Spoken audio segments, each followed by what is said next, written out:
kỹ là xa lạ, sống trôi qua má càng nhớ lo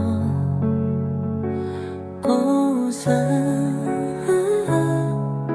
nào chú kém thắng kia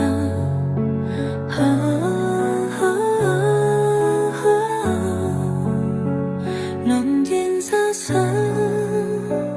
望上海trời hay上trời thay trời等地都來了nào chỉ hắn khang mãi đất vẫn mãi xanh vẫn có dấu cháy vẫn kêu hay ta trái chân thành trong lấy căn hay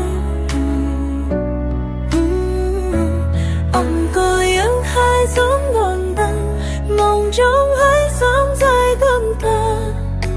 chẳng hát con đông quỳ xa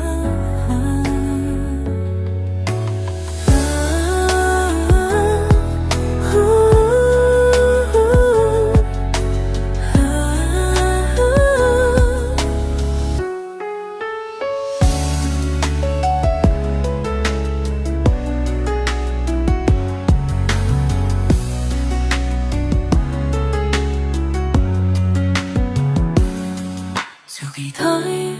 nghe càng thấy buồn dẫu sự dần đôi đi ra đã có ta mình thì sống khơi hẳn chạy bay trôi anh hành chung chỉ phải chưa phấp chạy sau nhớ